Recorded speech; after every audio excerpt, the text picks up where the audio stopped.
Olá, pessoal. Boa noite. Tudo bem com vocês? Meu nome é Aline Rodrigues e hoje nós vamos para o nosso segundo vídeo aqui do canal Espaço Terapeuta. E hoje eu quero compartilhar com vocês a minha história de vida e como a minha deficiência visual me levou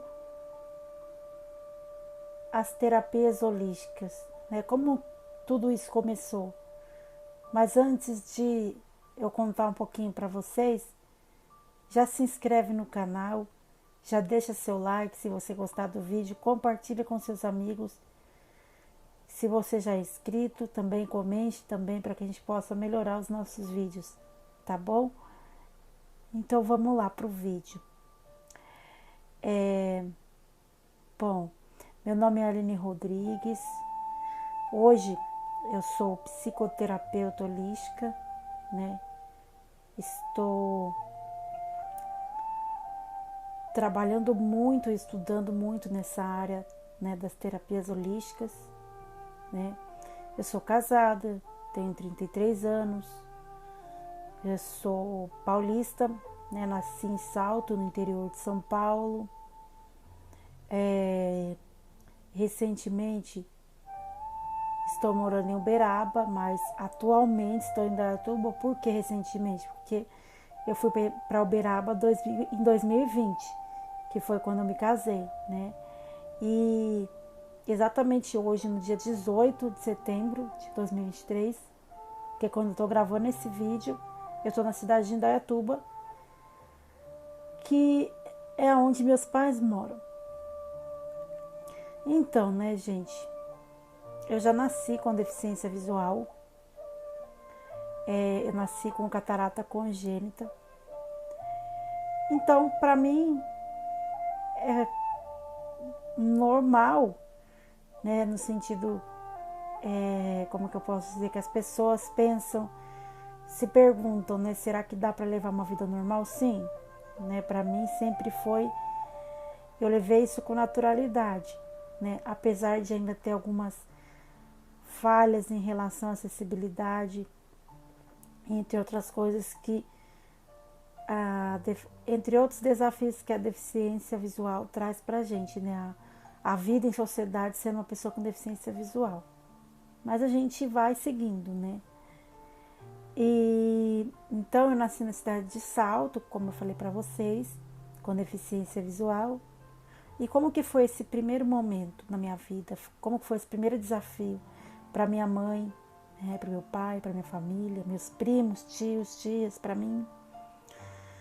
Para eles com certeza não foi fácil, mas para mim é como eu disse, apesar dos desafios, eu sempre me dei muito bem, né? Sempre me aceitei como eu sou, né? Sendo uma pessoa com deficiência.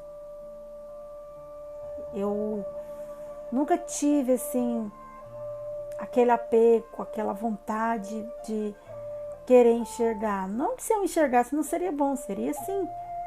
Mas a gente tem outras possibilidades, né? Por exemplo, a gente que nasce sem enxergar usa muito a audição, o tato, né? Então, eu nunca fiquei preocupada, né? Triste porque eu não enxergava. Mas meus pais, né, descobriram que eu não ia enxergar, eu já tinha 6 meses. Então, para eles foi muito difícil tudo isso, né? Eles sofreram com a possibilidade de eles virem a falecer um dia e não ter ninguém para cuidar de mim, né? Eu sou a filha do meio, né? Então tinha a minha irmã mais velha já. Então eles se preocupavam que eu não teria um futuro, que eu não iria conseguir estudar, trabalhar. Mas depois, com o passar do tempo, né, que eu fui crescendo, fui dando meus primeiros passinhos, né, fui me desenvolvendo e dando meus primeiros passos na vida também. Eles foram percebendo que eu me desenvolvia muito bem Eu me dava muito bem quando eles colocavam uma música, eu gostava daquilo. Eu gostava de brincar com umas outras crianças, né? De brincar de bicicleta, de sair na calçada e querer andar no quarteirão. E, além de tudo, né, eu era curiosa, eu queria explorar, né, o que tinha à minha volta. Então eles foram percebendo isso, apesar de eles terem morrido de preocupação, com certeza, eles ficaram muito preocupados, né? Como eles falam, você era danada, muito danada mesmo. Mas isso é de mim desde pequeno. Eu nunca tive medo dos desafios, né? Sendo uma pessoa com deficiência, né? Se eu achasse uma oportunidade, eu saía para andar na calçada ali em volta do quarteirão. E eles ficavam preocupados, né? Eles, os vizinhos que moravam na época lá em Salto. E assim eu fui crescendo, né? Eles sempre me levavam em médicos, fizeram campanhas de arrecadação com a ajuda de algumas pessoas para que eu pudesse enxergar. Me levavam um especialista em São Paulo, na Unicamp, e sempre com aquela esperança de que eu viesse a enxergar um dia, né? Minhas avós. Mas o tempo foi passando e nada acontecia, até que chegou ali, né, quando eu completei meus 12 anos, né, o último hospital que eles me levaram, que foi no hospital que tinha aquela campanha, né, do banco de olhos, né, de transplante de córnea lá em Sorocaba. Eles se deram conta de que eu não ia enxergar, porque a médica foi direta, né, falou que não tinha solução, né, não tinha como fazer uma cirurgia, um transplante, né, nem a laser, nem transplante, nada, porque era catarata e era uma catarata que não tinha cura, né. Então, minha avó que me levou nesse dia ficou muito triste. Quando chegou em casa, contou para os meus pais. Eles ficaram muito tristes, mas a gente seguiu em frente, né? Eu mesma no dia que que eu via eles lá triste, porque eu não ia enxergar, eu falava, vamos seguir em frente, né? Essa época eu já frequentava a instituição, que a minha mãe, desde os meus 4 anos, ela começou a me levar. Mas mesmo ela indo na instituição comigo, né, e ela tendo, ouvir falar, né, ser orientada por eles, que eu não ia enxergar. Mesmo assim, ela queria, né, que eu enxergasse. Então, foi muito difícil para ela, porque ela chorava, ela principalmente chorava muito, né. Mas aquilo, com o tempo, eles foram se acostumando, né. Chegou a minha adolescência, a gente mudou para Indaiatuba, quando eu estava já com 13 anos. E eu queria continuar o que eu já tinha iniciado lá na Santa Luzia, que era a instituição que eu frequentava, que era meu desenvolvimento, né? De habilidades para que eu pudesse andar sozinha na rua, né, fazer a orientação e mobilidade, mexer com as atividades da vida diária, que é serviço de casa, utensílio de cozinha, cozinhar. E eles tinham muito medo, né? Mesmo assim, eles tinham medo, né, de que eu me queimasse, de que eu me cortasse, de que eu me machucasse. Mas eu falei, não, eu quero ir fazer isso. Eu quero estudar, eu quero aprender, eu quero ter essa autonomia, ser independente. E sempre martelando ali na mesma tecla, né? Com a minha mãe, minha avó, meu pai, né? E apesar deles terem muito medo, eu fui. Fui para a instituição, né? No começo minha mãe não gostou muito da ideia, mas tudo bem, eu queria ir, né? E lá eu continuei me desenvolvendo na instituição de Campinas, no Centro Cultural Luiz Braille, porque na época aqui em Indaiatuba não tinha, né? Então a gente ia para Campinas. E lá eu concluí, né, a orientação e mobilidade, eu eu me habilitei para ter, digamos assim, uma convivência, né, normal, sendo uma pessoa com deficiência, né, sem precisar de alguém para fazer tudo, né, porque às vezes também as pessoas também têm as coisas delas e a gente tem que aprender, a gente está nesse mundo para aprender, para se desenvolver, né. Eu sempre pensei assim.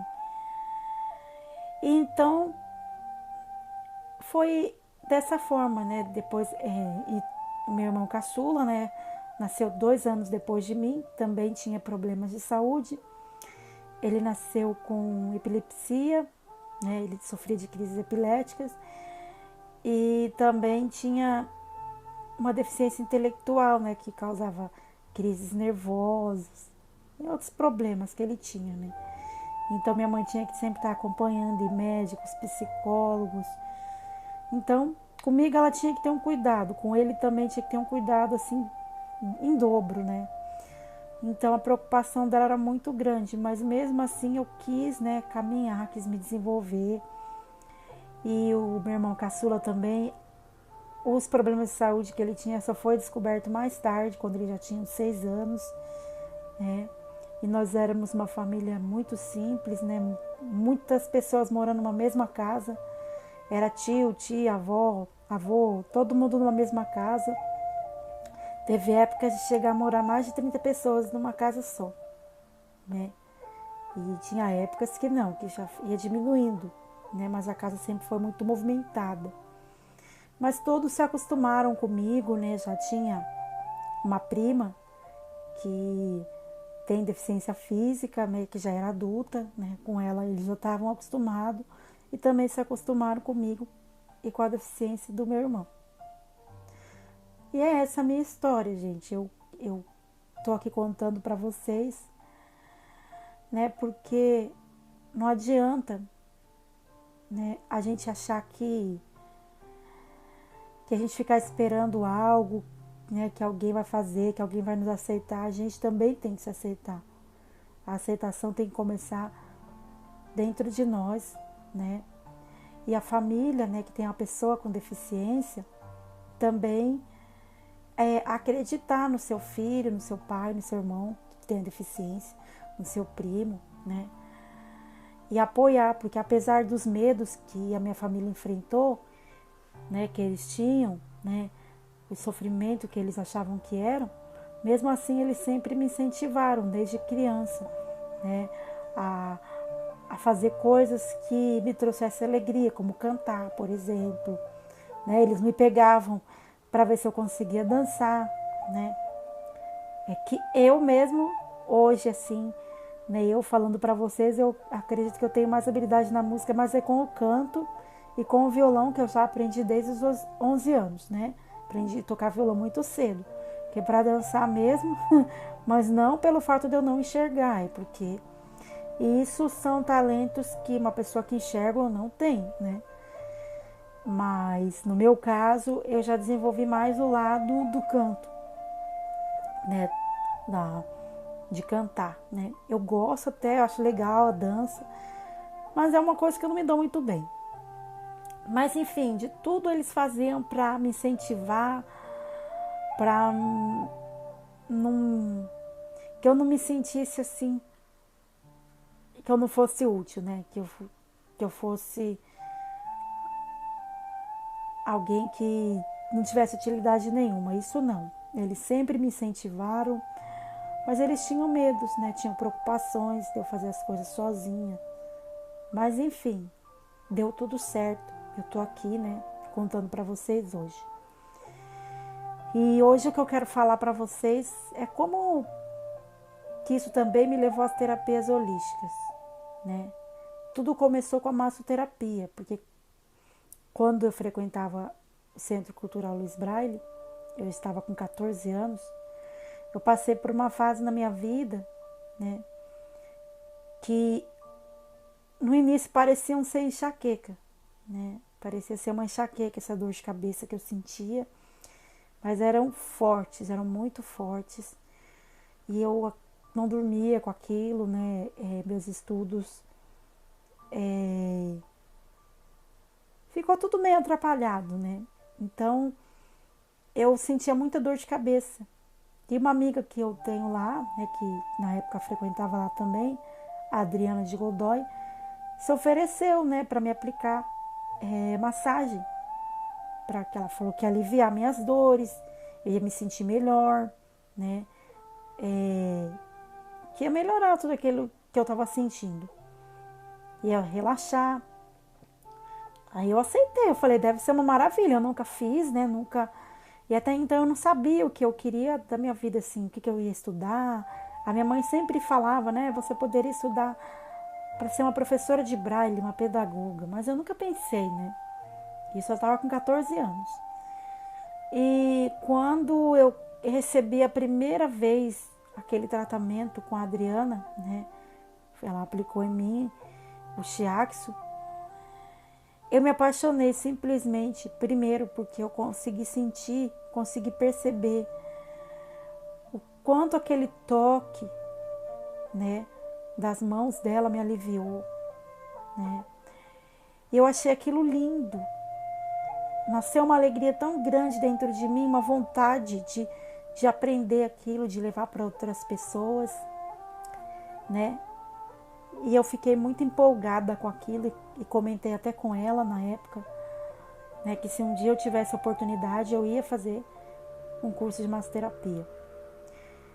E aí, em 2007, né, já foi um outro ano também difícil, porque no início do ano, o meu irmão caçula, ele veio, né, a falecer, porque devido aos problemas de saúde dele, ele acabou falecendo, né, porque ele saiu, enfim. E quando encontraram, já estava sem vida. Mas eu também acredito que ele cumpriu a missão dele, né? Então, ele já está nos braços do Pai, né? Então, é a nossa verdadeira morada. E ele tinha apenas 15 anos, né? E eu, em 2007, estava com 16 anos. No início de 2007, porque eu já ia completar, então, 17 anos, né? Ele faleceu em fevereiro, em março eu completaria 17 anos. Foi uma fase difícil para toda a família, principalmente para os meus pais, mas, claro, tudo na vida que acontece com a gente faz parte, né, do nosso aprendizado, da nossa vida, né? Então, no meio do ano, um pouquinho depois desse fato, eu tive a oportunidade de fazer o meu primeiro curso de massoterapia no Instituto dos Cegos, em Campinas, que é uma outra instituição para pessoas com deficiência. E lá eu fiz o curso, né, um curso livre, né? E comecei a praticar, a treinar na minha prima, nas pessoas. Aí comecei a trabalhar no salão, né, de beleza. E a esteticista que estava ali me ensinava muita coisa, porque ela também era massoterapeuta, né? As pessoas me deram muito apoio. E assim eu fui indo. 2008, né, a Adriana, que é essa mesma pessoa que de certa forma me trouxe esse conhecimento, me fez ter essa descoberta, foi que me indicou um curso também que ela ia fazer na cidade de Americanas. E eu fiz esse curso. E dali eu nunca mais parei, né? Eu sempre que tenho oportunidade faço cursos de massoterapia e procuro me aperfeiçoar, né? Fui aprendendo com outras pessoas também desde 2008, então eu, né, do meados de 2007 para 2008 eu trabalho nessa área. E aí depois eu conheci o Reiki, que eu também fiquei encantada, né? E amando já trabalhar na massoterapia, né? Saber que as minhas mãos podiam aliviar a dor de outras pessoas, isso me deixava muito feliz. Então, em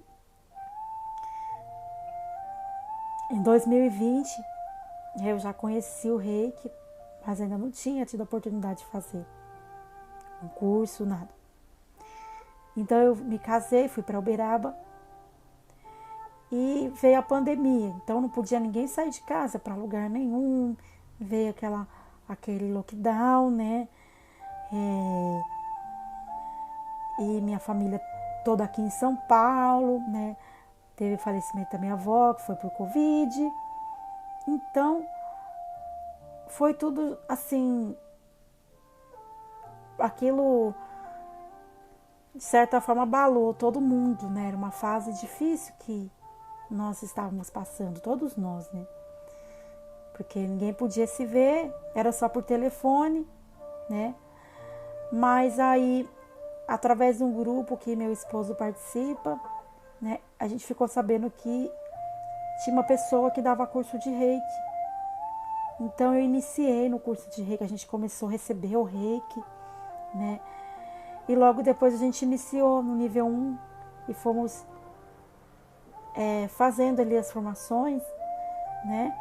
E logo que a gente terminou o curso, a gente começou a trabalhar online. E eu queria mais,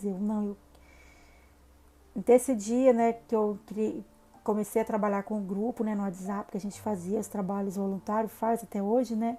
Nesses grupos, né, em meio à pandemia, ninguém podia sair. E foi uma coisa que começou a ajudar todo mundo. Então eu disse, né, eu virei pro meu esposo e falei, tudo que eu puder aprender para levar alívio para as pessoas, eu vou querer aprender. E ele também me disse a mesma coisa, né? Então nós somos companheiros na vida e também no mesmo propósito, né, de ajudar o próximo com as nossas mãos, com a nossa profissão. Então, no finalzinho de 2022, eu fiz meu primeiro curso de terapia holística, né, com a nossa mestra, né, que nos deu o curso de Reiki. E depois eu continuei, né, fiz o curso de Ho'oponopono no início do ano, eu, meu esposo. Nós fizemos também com a Cláudia, que é uma outra pessoa maravilhosa, uma mestra também maravilhosa, né? E a Cláudia e a Rosana, que foi a nossa mestra reikiana, que é, né? E uma grande amiga, nós iniciamos nesse caminho com elas, né? E sempre que eu tenho oportunidade, estou fazendo as minhas formações com elas, buscando por conhecimentos nessa área, né, das terapias holísticas. E também hoje, né, em 2023, no mês de maio, através da nossa amiga Tainá, nós conhecemos a IBRAT, né, Associação Brasileira de Terapias Holísticas, né, o Instituto IBRAT. E nós temos muita gratidão também pela Tainá, temos gratidão por todos que nos ajudaram a chegar nesse caminho. E hoje eu estar aqui contando isso para vocês é uma alegria muito grande, até emocionante, né? E eu olho, com 33 anos, eu olho para a minha história, para o que a minha família me conta, né? Que a minha mãe teve um parto prematuro quando eu nasci, todos os desafios que a gente enfrentou, né? E tudo que eu estou aprendendo hoje, né? Através desse trabalho que eu faço, através dos estudos, através do que eu vivencio também com as terapias, porque a gente também vivencia. Eu só posso dizer para vocês, não deixem de acreditar nos seus sonhos, não deixe de buscar os seus objetivos. Você tem um objetivo, se você tem uma meta, corre atrás, que você vai conseguir, não importa, né? Mesmo que tenha alguém que fala para você, você não vai conseguir, você consegue, né? Isso eu estou falando para as pessoas com deficiência e também para as pessoas que não têm deficiência, né? Acreditem nos seus sonhos, né? Os desafios estão aí, mas a gente consegue superar, né? Qualquer um de nós conseguimos superar. Às vezes as pessoas falam, né, que nós somos exemplos de superação. Mas na verdade todos nós somos, né, exemplos de superação. Quando a gente consegue, né, a gente serve de exemplo até para nós mesmos. Por quê? Porque lá na frente, quando vier outro desafio, a gente vai olhar para trás e falar, mas eu passei por coisas piores, por que eu não vou conseguir superar esse, né? Então é isso, gente. Não deixe de acreditar em vocês, nos seus sonhos. Não deixe de seguir. E eu vou estar aqui trazendo conteúdos legais para vocês, né? Eu espero que meu rosto esteja aqui aparecendo, né? Acredito que está bem certinho. Eu estou gravando esse vídeo sozinha, né? Hoje eu estou sozinha aqui, mas eu espero que vocês gostem do vídeo. Não esqueçam de se inscrever no canal e até o próximo vídeo. Gratidão, beijo, paz e luz a todos.